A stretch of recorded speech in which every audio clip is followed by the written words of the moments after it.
Hello everyone, कल हमने आपको एनआईओएस डीएलएड के बारे में एक अपडेट दिया था कि सुप्रीम कोर्ट में जो है कल हियरिंग हुई थी और फाइनली हियरिंग में जो जो चीजें बताई गई, जो चीजें हुई, वो हमने आपको अपडेट दे दिया था। आज फाइनली कोर्ट ऑर्डर आ चुका है। कोर्ट ऑर्डर एक्चुअली कल ही आ चुका था, तो हम आपको इसमें अब बता दे रहे हैं कि क्या क्या चीजें जो है आई हैं, क्योंकि कुछ ऐसी चीजें होती है जो कोर्ट ऑर्डर देखने के बाद ही क्लियर हो पाता है कि हाँ ये हुई है।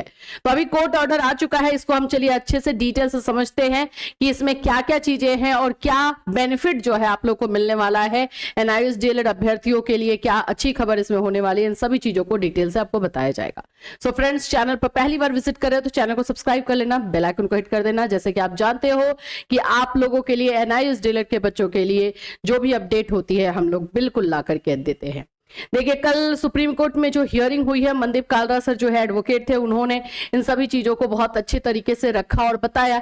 उसी के बिहाफ में देखो दो चीजें कल ना पॉजिटिव थी। एक तो मनदीप कालरा सर ने आर्ग्यूमेंट किया ही, दूसरा है कि जो एनआईओएस के अरुण कुमार हैं, उन्होंने भी अपना कोई आपत्ति होता है ना कि हाँ ठीक है, नहीं हमें इससे कोई इश्यू है, वैसा कुछ भी जो है नहीं दर्शाया। इसको भी कोर्ट ने जो है अपने ऑर्डर में मेंशन किया है। तो ये सारी चीजें हुई हैं और इसके बाद से जो ऑर्डर दिया गया है उसको भी चलो अच्छे से डिटेल से समझते हैं। देखिए, पहले तो देख लो आदर्श कुमार श्रीवास्तव एंड अदर्स, ये जो यूपी वाला था उसी में आप लोग का ये लगा हुआ है, the state of Uttar Pradesh. और पेटिशनर के यहाँ पर सब आप लोगों के जो है ये है एडवोकेट है। अभी यहाँ पर मैं नीचे से आती हूँ डायरेक्टली, ठीक है। ऑर्डर क्या आया है उसको देख लेते हैं। देखो, आईए number 16508 of 2025 application for implement is allowed. Implement के लिए जो है प्रेयर किया गया था और वो अलाउ हो गया है, मतलब इनको शामिल करने को लेकर के। Heard mister Mandeep Kalra, learned council appearing for the applicants, the national institute of open schooling NIOS is represented by mister Arun Kumar. यही मैं बोल रही हूँ कि एनआईओएस की तरफ से जो है वहां पर अरुण कुमार मौजूद थे और उन्होंने भी इसमें कोई, मतलब देखो एक होता है ना कि कोर्ट को भी लगे कि ठीक है एनआईओएस ने ही करवाया है और उसे ये लग रहा है कि सब कुछ सही तरीके से हुआ, तो उसको कोई आपत्ति नहीं, दैट मीन्स कि ये फेयर है। तो वो चीजें हुई हैं। The learned counsel for the applicants in the IAD number 16428 of 2025 refers to the prayer in the application and also the order dated 20/12/2024 annexed therein. The counseling process for appointments of assistant teacher was started on 21st January 2025. जो counselling process है वो आप लोगों का 21 जनवरी से start हो रहा है by the Bihar public service commission BPSC and the education department of government of Bihar, and the present application is filed on behalf of 162 aspirant. इसी पर बच्चे ज्यादा क्वेश्चन उठा रहे कि सिर्फ 162 कैंडिडेट्स के लिए, तो हमारे लिए नहीं है। देखो, ये जो है ना काउंसलिंग को लेकर के यहाँ पर बोल सकते हो कि एनआईओएस डीएलएड वाले बच्चों को जो नहीं रखा जा रहा था उसमें, और एक डाउटफुल जो है सिचुएशन उनके लिए बनाया गया था, उन लोगों के लिए किया गया। लेकिन मेरे पास एक क्वेश्चन बार बार आ रहा है। कुछ बच्चे, कल भी मुझे एक स्टूडेंट ने और भी बहुत सारे स्टूडेंट ने कॉल किया, वो बोल रहे हैं कि मैम हमने एग्जाम दिया था बट हमारा रिजल्ट जो है रोक दिया गया है। तो यहां पर यह भी क्वेश्चन आ रहा है कि कुछ बच्चों ने एग्जाम तो दे दिया है लेकिन उनका रिजल्ट रोक दिया है, तो फिर कैसे होगा। अभी इसमें बहुत सारी चीजें ना गुत्थी जैसी पूरी तरीके से सुलझी हुई नहीं है, पूरी तरीके से उलझी हुई है चीजें हैं। और praying for the same relief as was granted in paragraph 6 of this court's order 20/12/2024. The above prayer is not opposed by Mr. Arun Kumar, learned counsel for the NIOS. इनका यही कहना है कि जो अरुण कुमार NIOS की तरफ से, उन्होंने इस पे कोई अपोज या किसी तरह की आपत्ति नहीं जताई है। Then it means कि ये ओके है मैटर, और यहाँ से हरी झंडी आप लोगों को मिल रही है।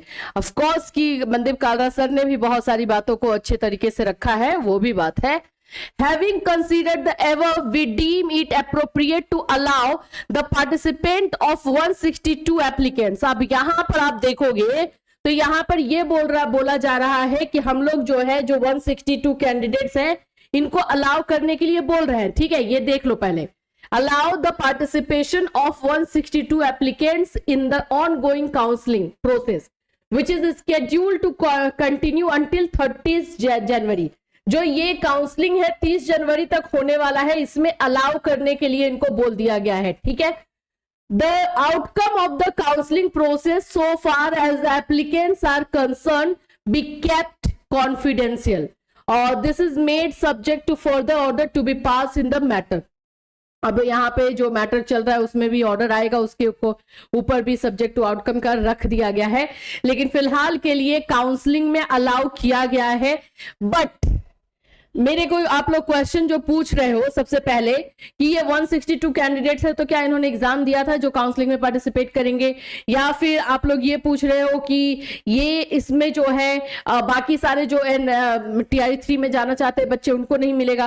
देखो अभी इसमें थोड़ा सा मैटर को क्लियर और हो जाने दो। हाँ ये जरूर है कि पॉजिटिव खबर आ चुकी है सुप्रीम कोर्ट से और आप लोगों को अलाउ किया गया है। अभी जैसे जैसे मुझे भी खबर मिलेगी और जो सही होगा, ऐसे तो कुछ कुछ ऊपर नीचे आ रही है इधर से उधर खबर, लेकिन उससे मैं ही सेटिस्फाइड नहीं हूं तो मैं आपको ही क्या बताऊंगी। तो अभी जो चीजें मुझे एकदम एग्जैक्टली सही पता है मैं आपको वही बता रही हूँ। 162 कैंडिडेट्स को ही मिला है और कोर्ट ऑर्डर में भी और कुछ एक्स्ट्रा नहीं लिखा हुआ है, बस एक अरुण कुमार वाला मैटर लिखा है और अदरवाइज जो हमने कल आपको बताया था वही लिखा हुआ है। तो इससे जो चीजें आपको कल बताई गई थी एज इट इज है, कुछ चेंजेस नहीं हुए। हाँ काउंसलिंग में अगर शामिल किया गया है, 21 तारीख से काउंसलिंग है, 30 जनवरी तक काउंसलिंग रहना है, तो ये कैसे शामिल होंगे, किस तरह से चीजें होंगी, अब भाई अब तो देखने वाली बात है और क्या क्या इसमें होने वाली है। इसी बीच TRE 2 वाले बच्चे हंगामा कर रहे हैं कि हमारे लिए भी कुछ किया जाए। देखो TRE 2 और TRE 1 सप्लीमेंट्री, इसके लिए जो है काम ऑलरेडी TRE 1 सप्लीमेंट्री के लिए आप जान ही रहे हो कि वहां से जो है डिसीजन आप लोग के लिए हाई कोर्ट के लिए पटना हाई कोर्ट से दिया गया है। 3 सप्ताह का टाइम जो है एजुकेशन डिपार्टमेंट ने मांगा है, शासन ने मांगा है। अब 3 सप्ताह के अंदर वो क्या रिप्लाई करते हैं, किस तरह से करते हैं, वो देखने वाली बात है। TRE 2 के लिए भी जो काम हो रहा है आपको दिख ही रहा है। अभी जैसे जैसे जो भी केसेस में जो भी चीजों में अपडेशन आ रहा है वो हम आपको बताते चल रहे हैं। काम तो जरूर होगा आप लोगों के लिए, क्योंकि सरकार आपके बोलते हैं ना कि अगेंस्ट में नहीं है, सरकार आपके पक्ष में ही है, लेकिन उनको भी अब थोड़ा सा डिसाइड करना होगा कि किस तरह से आप लोगों को इसमें शामिल किया जाना है और किस तरह से चीजों को रखना है। तो जैसे जैसे अपडेट आती है वैसे वैसे हम आपको इन्फॉर्म करेंगे, बिल्कुल करेंगे। और आज अगर कुछ और अपडेट आती है तो डेफिनेटली आपको बताया जाएगा हमारे इसी चैनल के माध्यम से।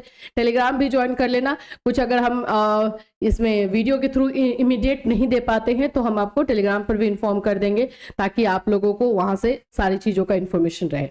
चलिए फिर मिलूंगी, चल रहा है, टेक केयर एवरीवन।